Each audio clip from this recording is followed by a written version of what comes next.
எங்க ஓட்டு எங்க உரிமை.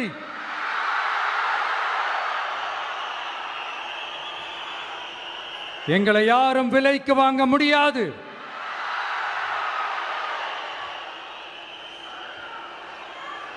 எங்க ஓட்டு விசில் சின்னத்துக்கு தான்.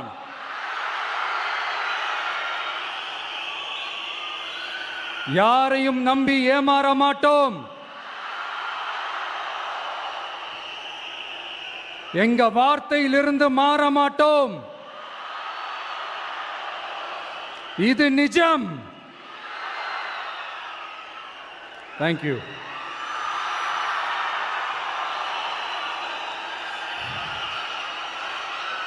ஒரு குட்டி கதையிலிருந்து ஆரம்பிப்போமா?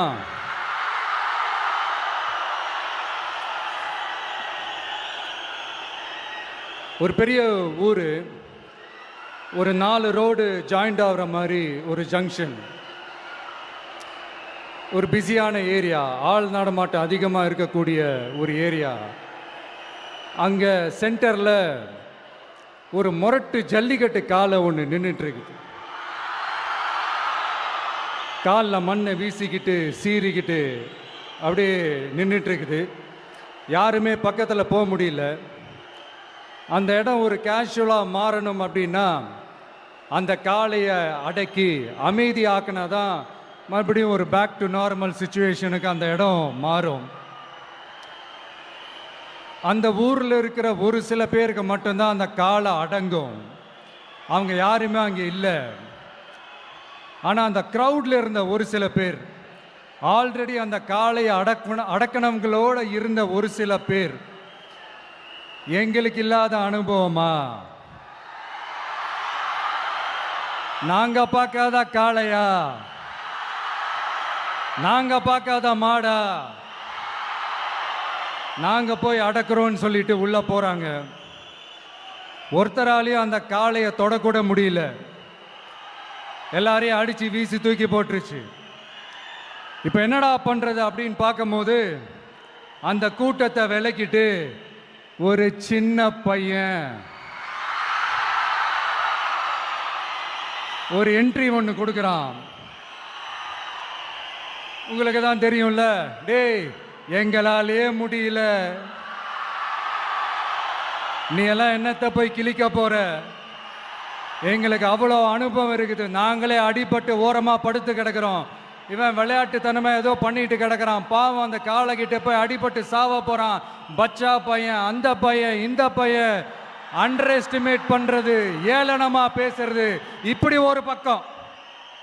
இன்னொரு பக்கம் பரிதாபப்பட்டு, ஐயோ பாவமே, இப்படி தனியா போய் மாட்டிக்கிட்டானே அந்த காலை கிட்ட, என்ன பண்ண போறானோ அப்படின்ட்டு ஒரு பக்கம் பரிதாபப்பட்டு பேசுறாங்க. அந்த சின்ன பையன் எதுவுமே காதலையே போட்டுக்காம 2 பாக்கெட்லையும் கையை விட்டுக்கிட்டு ஸ்டைலா கெத்தா தில்லா அப்படியே உள்ள போறான். ஒரு ஸ்டெப் எடுத்து வைக்கிறான், அந்த கால் அப்படியே சீறிக்கிட்டே நின்றுட்டு இருக்குது. இன்னொரு ஸ்டெப் எடுத்து வைக்கிறான், கால் அப்படியே சீறிக்கிட்டே முன்னாடி வருது. மக்கள் எல்லாரும் பதட்டத்தோடு அப்படியே பார்த்துட்டு இருக்கிறாங்க. இன்னொரு ஸ்டெப் எடுத்து வைக்கிறான், கால் அப்படியே முட்டை வரும்போது பாக்கெட்டுக்குள்ள மறைச்சி வச்சிருந்த 2 புல்லுக்கட்டு அதை அந்த காலை கிட்ட காட்டுறான். காலை அப்படியே சடனா வந்து நின்று அது மூடெல்லாம் மாறி அந்த புல்லுக்கட்டை சாப்பிட ஆரம்பிச்சிருச்சு. அந்த சின்ன பையனும் அந்த காளை அப்படியே தடவிக்கிட்டே வரான். காளையும் பக்கத்தில் ஒரு குழந்தை மாதிரி நடந்து வந்துக்கிட்டு வருது. பக்கத்தில் இருந்த ஒரு வயல்வெளியில் அந்த காளையை மேய விட்டுட்டு வரான். மக்கள் எல்லாரும் அந்த பையனை ஆச்சரியமாக பார்க்குறாங்க. அந்த அடிபட்டு கிடந்த அந்த அனுபவசாலிங்க தலையை தொங்க போட்டு நின்றுட்டு இருக்கிறாங்க.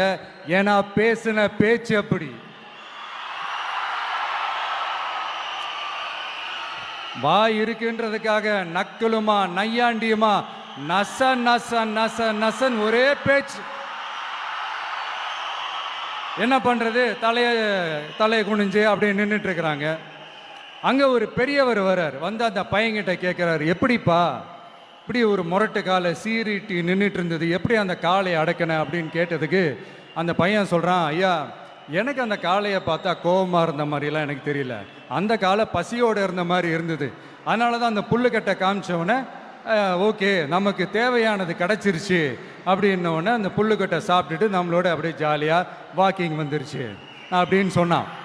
இதை கேட்ட அந்த பெரியவர் சொன்னாராம், இந்த சின்னவங்க பெரியவங்க அனுபவம் இருக்கிறவங்க அனுபவம் இல்லாதவங்க இதெல்லாம் விஷயமே கிடையாது. யாராக இருந்தாலும் அந்த சூழலுக்கு ஏற்ற மாதிரி அந்த சிச்சுவேஷனுக்கு தகுந்த மாதிரி என்ன பண்ணி அந்த ப்ராப்ளமை சால்வ் பண்ணுறான், ஏது பண்ணி அந்த ப்ராப்ளமை சால்வ் பண்ணுறான், அதுதான் விஷயமே, அதுதான் மேட்ரு. ஸோ நீ சூப்பர்ப்பா, என்ன ப்ராப்ளம் வந்தாலும் நீ சால்வ் பண்ணிடுவ அப்படின்னு முதுகில் தட்டி கொடுத்துட்டு அந்த பெரியவர் போகிறார்.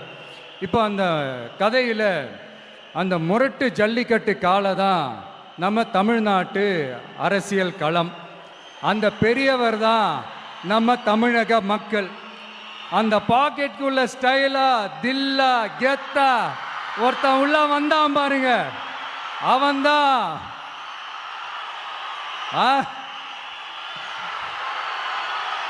நான் இல்லைங்க, நான் இல்லை, நானு நீங்க நாம எல்லாருமா சேர்ந்து மாபெரும் மக்கள் சக்தியா இருக்கக்கூடிய நம்ம டிவிக்கு, அதுதான் அந்த சின்ன பையன்.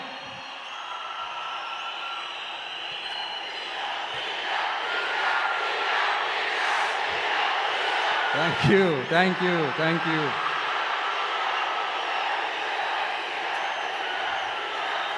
மக்களை நேசிக்கிற ஒரு நல்ல தலைமை இல்லாததுனால இத்தனை வருஷமா வேற வழி இல்லாம ஸ்டாலின் சார் கொடுத்த அந்த பொய்யான வாக்குறுதிகள் எல்லாத்தையும் நம்பி ஏமாந்த நம்ம மக்களுக்கு சரியான நேரத்தில் ஒரு வெகுஜன மக்கள் இயக்கமா வந்தது தான் நம்ம டிவிக்கு. அந்த முரட்டு ஜல்லிக்கட்டு கால கதை ஏன் சொன்னோம், எதுக்கு சொன்னோம், யார் யாருக்கெல்லாம் சொன்னோங்கிறது புரிய வேண்டியவங்களுக்கு புரியும்னு நினைக்கிறேன்.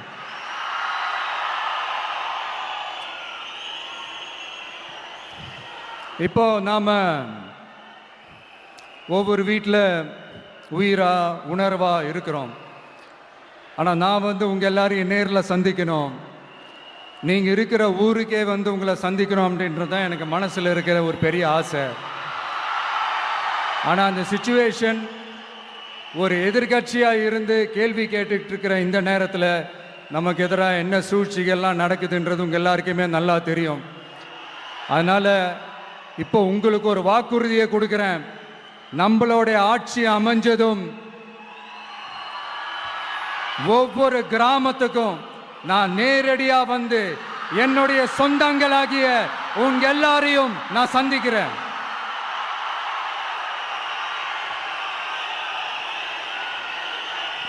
கொஞ்ச நாளைக்கு முன்னாடி நம்ம ஸ்டாலின் சார் ஒரு ஒன்று உருட்டினாரு, நீங்க கேள்விப்பட்டிருப்பீங்க. இப்போ வரப்போற எலெக்ஷன் எதுக்கான எலெக்ஷன்? நம்ம சட்டமன்ற தமிழ்நாடு சட்டசபைக்கான ஒரு தேர்தல் இல்லையா? இதே தமிழ்நாட்டுக்கும் டெல்லிக்குமான ஒரு எலெக்ஷன் அப்படின்னு சொல்கிறாங்க. இன்னும் கொஞ்சம் மேலே போய் தமிழ்நாட்டுக்கும் என்டிஏவுக்குமான ஒரு எலெக்ஷன் அப்படின்னு சொல்கிறாங்க. என்ன சார், டெல்லியில் ஏதாவது நிற்க போகிறீங்களா? அப்புறம் ஏன் தமிழ்நாட்டுக்கும் டெல்லிக்குமான ஒரு எலெக்ஷன் சொல்கிறீங்க? அப்புறம் இது ஏதாவது பார்லிமெண்ட் எலெக்ஷனா, பிரதமர் பதவிக்கு ஏதாவது போட்டி போடுறீங்களா? அப்புறம் ஏன் அதை தமிழ்நாட்டுக்கும் என்டிஏவுக்குமான ஒரு எலெக்ஷன் சொல்கிறீங்க? எங்களுக்கு புரியலையே சார், இது என்ன லாஜிக்னு எங்களுக்கு புரியலையே. எந்த எலெக்ஷனை எப்படி டீல் பண்ணணும், எப்படி ஹேண்டில் பண்ணணுன்றது நம்ம தமிழ்நாட்டு மக்களுக்கு தெளிவாக தெரியும். நம்ம தமிழ்நாட்டு மக்கள் மாதிரி ஒரு தெளிவான மக்களை நீங்கள் பார்க்கவே முடியாது. சூப்பர் கிளாரிட்டியோட சூப்பர் மக்கள் சார் நம்ம மக்கள். இந்த போருக்கு போகிறதுக்கு முன்னாடி தான் இந்த படை பரிவாரங்களோட போவாங்கன்னு கேள்விப்பட்டிருக்கிறேன். ஆனால் நீங்கள் என்னடானா இந்த ஒன்றுத்துக்கும் உதவாத இந்த பால் டப்பாவை உருட்டிக்கிட்டு இருக்கீங்களே சார். உண்மையிலே இந்த எலெக்ஷன் எதுக்கான எலெக்ஷன் சொல்லட்டுமா? தமிழ்நாட்டு மக்களுக்கும் ஊழலுக்கும் நடக்கிற போர், தமிழ்நாட்டு மக்களுக்கும் லஞ்சத்துக்கும் நடக்கிற போர், தமிழ்நாட்டு மக்களுக்கும் இந்த நிர்வாகத்தை சரியா செய்யாத இந்த திமுக அரசுக்கும் நடக்கிற போர், அதாவது தமிழ்நாட்டு மக்களுக்கும் உங்க ஆட்சிக்கும் நடக்கிற போர், தமிழ்நாட்டு மக்களுக்கும் ஸ்டாலின் சாருக்கும் நடக்கிற போர். இன்னும் சுருக்கமா சொல்லணும்னா, விஜய்க்கும் ஸ்டாலின் சாருக்கும் நடக்கிற போர்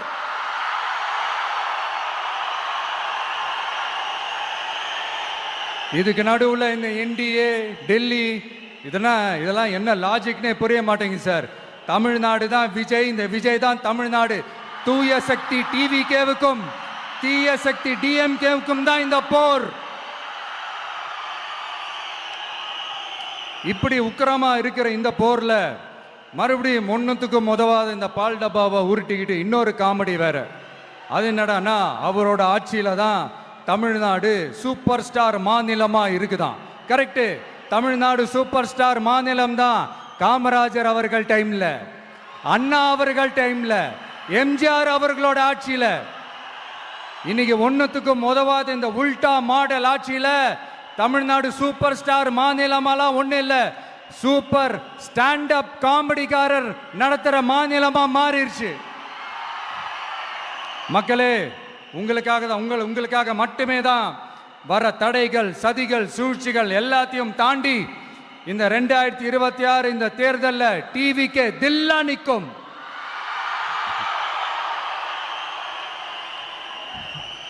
இதுவரைக்கும் நடந்த எலெக்ஷன் வேற, இப்ப நடக்க போற எலெக்ஷன் வேற. ஒவ்வொரு 5 இயர்ஸுக்கும் நடக்கிற எலெக்ஷன் மாதிரி இதை நினைச்சிடாதீங்க. 50 வருஷத்துக்கு ஒரு வாட்டி நடக்க போற ஒரு எலெக்ஷன் மாதிரி இது. அதிசய எலெக்ஷன். ஒரு எலெக்ஷன்ல அவங்களோட எதிரிகளை தான் எதிர்ப்பாங்க, அப்படிதான் எதிர்ப்பாங்க, அதுதான் யதார்த்தமும் கூட. ஆனா இந்த எலெக்ஷன்ல தான் ஒட்டுமொத்தமா எல்லாருமா சேர்ந்து ஒருத்தனை எதிர்க்கிறாங்க. ஒட்டுமொத்தமா எல்லாருமா சேர்ந்து இந்த விஜயை எதிர்க்கிறாங்க.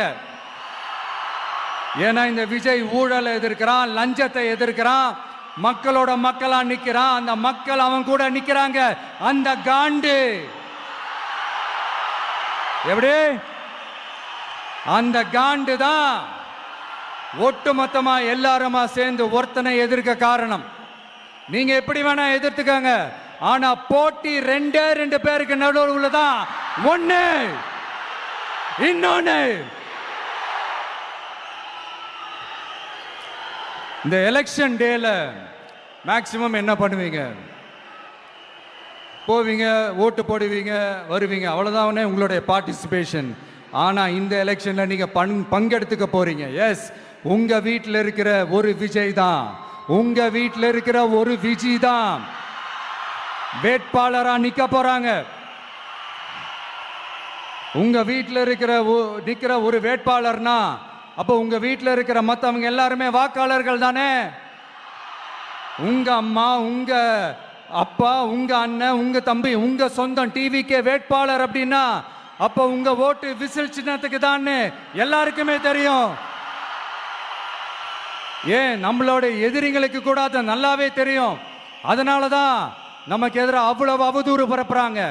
என்னென்ன அவதூறு பரப்புறாங்கன்றது உங்களுக்கே நல்லா தெரியும்.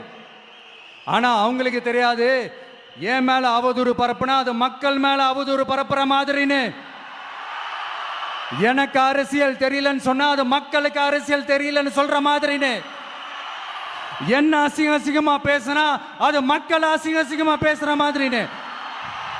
எனக்கு எதிராக செய்யற ஒவ்வொரு செயலும் அது மக்களுக்கு எதிராக செய்யற செயல் அவங்களுக்கு தெரியாம போச்சு.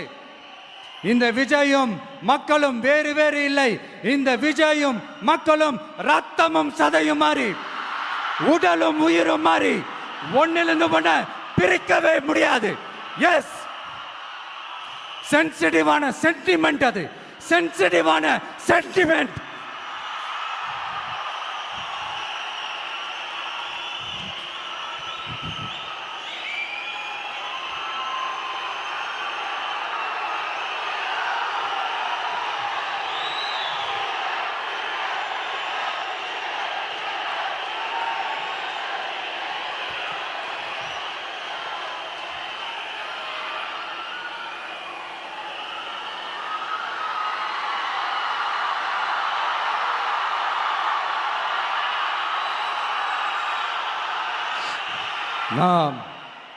சாரி, இதை யாரும் அசைக்க முடியாது.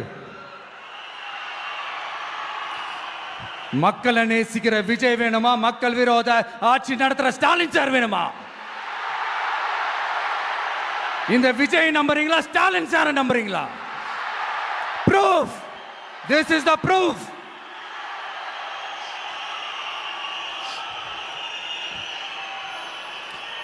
இந்த தீய சக்தி, ஊழல் சக்தி, இதெல்லாம் ஏன் சொல்றோம், எதுக்கு சொல்றோம், யாரை சொல்றோன்றதெல்லாம் மக்களுக்கு தெளிவாக தெரியும். அதே மாதிரி டிவிகேவுக்கு போட்டி டிஎம்கே தான்றதும் மக்களுக்கு தெளிவாக தெரியும். அப்படி இருக்கும்போது நாம் ஏதாவது பேசினா வாண்டடா சில பேர் வந்து வண்டியில் ஏறி உட்காந்துக்கிறாங்க. ஆமாம், வாண்டடா சில பேர் வண்டியில் ஏறி உட்காந்துக்கிட்டு குரல் கொடுக்குறாங்க. சீரியஸாக ஒரு போட்டி நடந்துக்கிட்டு இருக்கும் போது இங்கே காமெடிக்கெல்லாம் இடம் இல்லை பாஸ். இதெல்லாம் மக்களுக்கு தெளிவாக தெரியும். இந்த நேரத்தில் ஒரு சீரியஸ் கேள்வியை இன்னைக்கு இருக்கிற மிகப்பெரிய அரசியல்வாதிங்க கிட்ட கேட்கணும்னு நான் நினைக்கிறேன். நீங்க அரசியலுக்கு வர்றதுக்கு முன்னாடி உங்ககிட்ட இருந்த சொத்து எவ்வளோ? அரசியலுக்கு வந்ததுக்கு அப்புறம் இன்னைக்கு உங்ககிட்ட இருக்கிற சொத்து எவ்வளோ? அதை ஓப்பனா டிக்ளேர் பண்ண முடியுமா?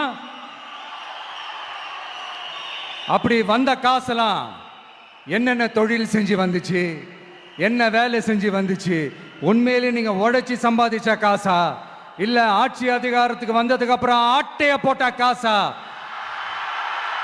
இதெல்லாம் ஓப்பனா டிக்ளேர் பண்ண முடியுமா? இதெல்லாம் நம்ம கேட்டா எல்லா ஊழல்வாதிகளும் ஒன்னா சேர்ந்து நம்ம மேல சேத்தவாரி வீசுவாங்க. அதை பத்திலாம் நமக்கு கவலை இல்லை. ஏன்னா நாம யாருன்னு மக்களுக்கு நல்லாவே தெரியும். எனக்கு ஒரு புது ஃப்ரெண்டு, புது நண்பர் ஒருத்தர் கிடைச்சிருக்கார். யார் தெரியுமா? தெரியாதா? முதல்வர் அவர்கள் தான். இப்போ ஒரு நிருபர் ஒருத்தர் கேட்ட கேள்விக்கு எனக்கு எதிரிகள்லாம் யாரும் இல்லை, அவங்க எல்லாருமே எனக்கு நண்பர்கள் தான் அப்படின்னு சொன்னாங்களே. அப்படி நாங்கெல்லாம் உங்களுக்கு நண்பர்கள்னா அப்புறம் ஏன் சார் கரூர் விஷயத்துல ஏன் மேல பழி தூக்கி போட்டீங்க?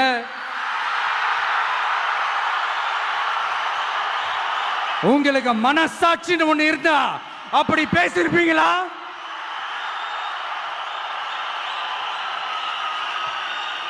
அப்படி நாங்களாம் உங்களுக்கு நண்பர்கள்னா ஒரு ஈவெண்ட், ஒரு ஃபங்க்ஷன் நடத்துறதுக்கு ஒரு இடமோ ஒரு பர்மிஷனோ ஏன் கொடுக்க மாட்டேன்றீங்க?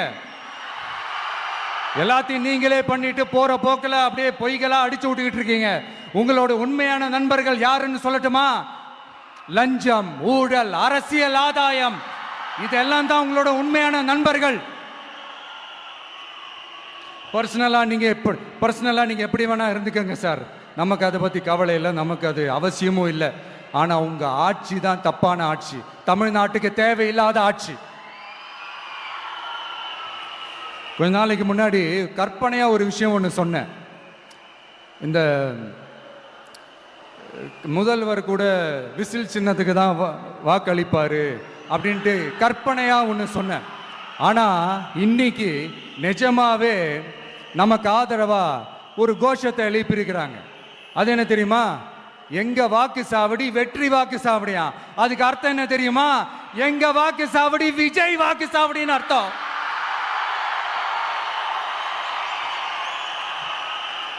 அது சரி, மக்களோட இந்த ஆதரவை பார்த்துட்டு அவர் அறியாமலே எப்படி பேசிட்டாரு என்னமோ தெரியல. 50 வருஷம் எக்ஸ்பீரியன்ஸ் அரசியல்ல, உண்மை என்னன்னு ஒத்துக்கிட்டு தானே ஆகணும்.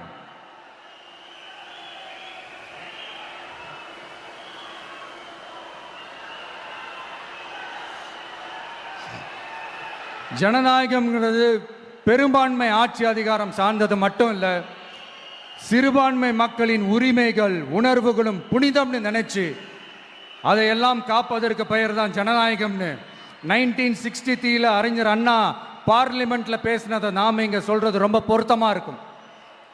அறிஞர் அண்ணா சொன்னது தான் டிவிகேவோட நிலைப்பாடும். இந்த ஸ்டாண்ட்ல நாம 100% உறுதியா இருப்போம். யாருக்காகவும் எதுக்காகவும் இதுல சமரசமே கிடையாது. மதச்சார்பற்ற சமூக நீதி தன்மை தான் நம்ம அடிப்படை கொள்கைகள் ஒன்று, அதில் எந்த மாற்றமும் எப்பவும் கிடையாது.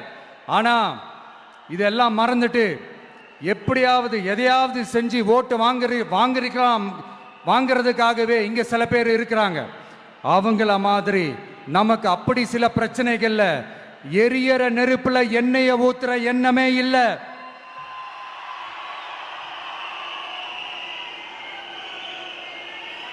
இங்க சில அரசியல் கட்சிகளும் சில அரசியல் தலைவர்களும் ஒரு சில நேரங்களில் அமைதியா இருந்தாலே போதும், ஒரு பிரச்சனையும் வராது. இப்போ கரண்ட்ல இருக்கிற சில பிரச்சனைக்கு வருவோம். இந்த கரண்ட் பிரச்சனைக்கு வருவோம். மாசம் மாசம் கரண்ட் பில் கட்டுற மாதிரி மாத்துவோம்னு சொன்னீங்களே, செஞ்சீங்களா? நிறைய வீடுகளில் 100 யூனிட் தான் அந்த கரண்ட்டு செலவாகுது ஒரு மாசத்துக்கு. மாசம் மாசம் நீங்க அந்த பில்லு கொடுத்தீங்கன்னா அவங்களுக்கு அது ஃப்ரீ ஆயிடும். அவங்க அந்த காசை கட்ட தேவையே இல்லை.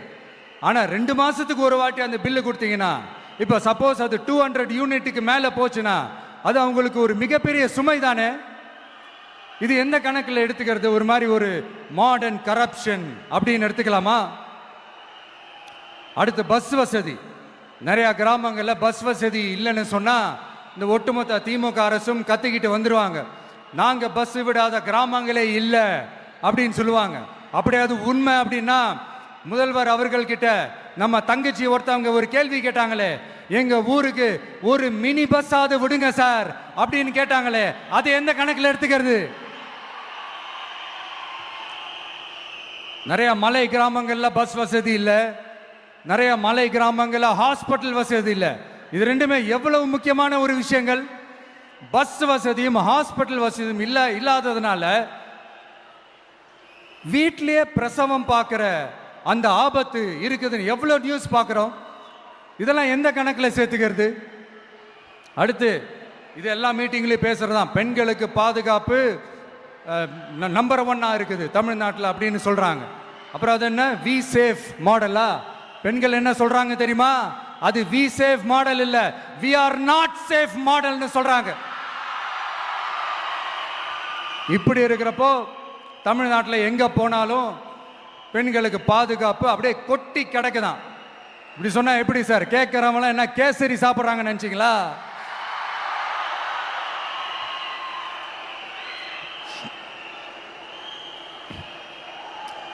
அடுத்து இந்த சட்டம் ஒழுங்கு, அது காணாம போய் ரொம்ப நாள் ஆச்சு.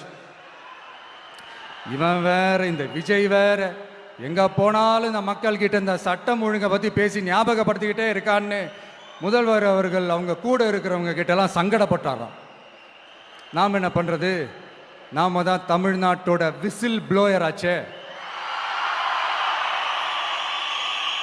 நாம் எப்படி சைலண்டா இருக்க முடியும்? நாமளும் கேள்வியா கேட்கிறோம், ஆனா பதிலெல்லாம் வந்த மாதிரியே தெரியல. இருந்தா தானே வர்றதுக்கு, வச்சுக்கிட்டா வஞ்சனை பண்றாரு. 5 வருஷமா பதிலே சொல்லாம அப்படியே கடந்து வந்துட்டாரு. ஆனா இனிமே அப்படிலாம் இருக்க முடியாது, பதில் சொல்லி ஆகணும். மக்களே, இந்த தீய சக்தி, இந்த அட்ராசிட்டிய ஒரு எண்டு கார்டு போடணும் அப்படின்னா அவங்கள சுவிட்ச் ஆஃப் பண்றது தான் ஒரே சொல்யூஷன்.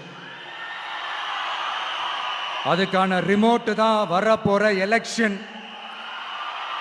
அந்த ரிமோட்ல நீங்க அழுத்த வேண்டியது ஒரே ஒரு ஆப்ஷன், அதுதான் நம்ம விசில் சின்னத்தோட பட்டன்.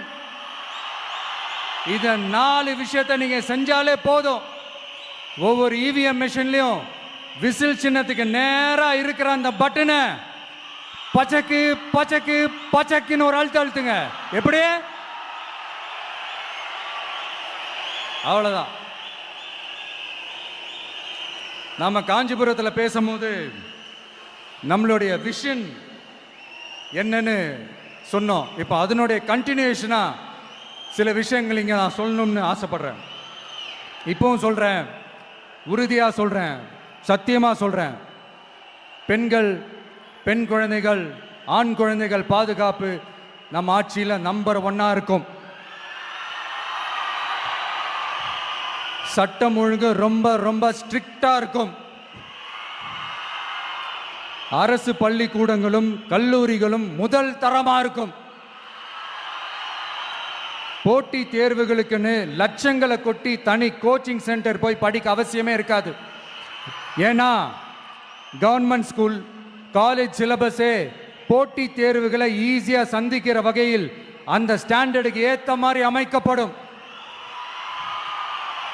உயர்நிலை பள்ளி பாடத்திட்டங்களிலேயே அடிப்படை அரசியல் சாசன சட்டம் சேர்க்கப்படும். மாநில மற்றும் ஒன்றிய அரசு அலுவலகங்கள், வங்கிகளின் செயல்பாடுகள் மற்றும் அவற்றை அணுகும் முறை குறித்து மாணவர்களுக்கு தெளிவான புரிதலை ஏற்படுத்தும் வகையில் தேர்வுகள் அற்ற செயல்முறை பாடமாக கற்பிக்கப்படும். இந்தியா முழுக்க உள்ள ஒன்றிய அரசு சார்ந்த கல்வி நிலையங்கள் மற்றும் அதன் சேர்க்கை அட்மிஷன் குறித்து புரிதலும் தெளிவும் மாணவர்களுக்கு உருவாக்கப்படும். அனைத்து அரசு பள்ளிகளிலும் பெண் குழந்தைகளுக்கு சுத்தமான, சுகாதாரமான மற்றும் தரமான கதவுகள் பொருத்தப்பட்ட ரெஸ்ட் ரூம்கள் அமைப்பது உறுதி செய்யப்படும். போதைப் பொருட்கள் இல்லாத தமிழகம் உருவாக்கப்படும். மாவட்ட கலெக்டர்கள் மற்றும் எஸ்பிக்களில் சரி பாதி பெண்களாக இருக்கும்படி செய்வோம். மலை கிராமங்களில் அரசு ஆரம்ப சுகாதார நிலையங்கள் பிரசவம் பார்க்கும் வசதியுடன் அமைக்கப்படும். பஸ் போக்குவரத்து இல்லாத கிராமங்கள் மற்றும் மலை கிராமங்களே இல்லை என்ற நிலை உருவாக்கப்படும். ஏற்கனவே அமைப்பு சாரா தொழிலாளர்கள் அமைப்பு இருந்தாலும் ஆட்டோ, டாக்ஸி மற்றும் லாரி டிரைவர்களுக்கென அவர்களின் நலன்களுக்காகவும் குடும்ப நலன்களுக்காகவும் தனியாக நல வாரியம் அமைக்கப்படும். தென் தமிழகம் உட்பட தமிழகத்தின் தேவையான பகுதிகளில் தொழிற்சாலைகள் அமைக்கவும் தொழில் வளம் பெருக்கவும் தனி கவனம் செலுத்தப்படும். விவசாயிகள், மீனவர்கள் மற்றும் நெசவாளர்களின் கருத்துக்களை அறிந்து அவர்களுக்கான திட்டங்கள் காலத்தின் தேவைக்கேற்ப உருவாக்கப்படும். இப்போ நம்ம ஸ்டாலின் சார் அறிவாலயம் பக்கத்தில் யாரு நடந்து போனாலும், அறிவாலயம் பக்கத்தில் யாரு நிழலுக்கு ஒதுங்கினாலும் கூட்டணியில் சேர்த்துக்கிறார்.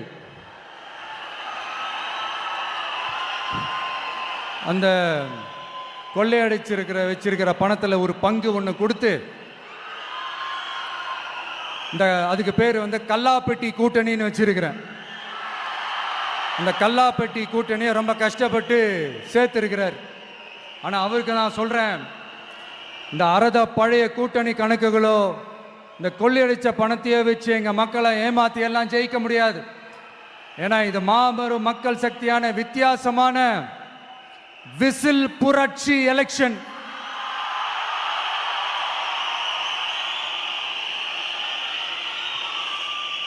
உங்களோட நான் இருக்கேன், நம்மளோட நம்ம மக்கள் இருக்கிறாங்க. இதுக்கு மேல என்ன வேணும்? கான்பிடென்ட்டா இருங்க, நல்லதே நடக்கும், வெற்றி நிச்சயம். மீண்டும் சந்திக்கும் வரை நன்றி, வணக்கம். என் நண்பர்களே, ஒரு சின்ன ரிக்வெஸ்ட். நான் திருப்பி இங்கிருந்து 4 hours சென்னைக்கு போகணும். தயவு செஞ்சு யாரும் என் வண்டிக்கு பின்னாடியோ என் வண்டி சைட்லேயோ பைக்கில் வராதிங்க. உங்களை நான் கெஞ்சி கேட்டுக்கிறேன். தேங்க்யூ.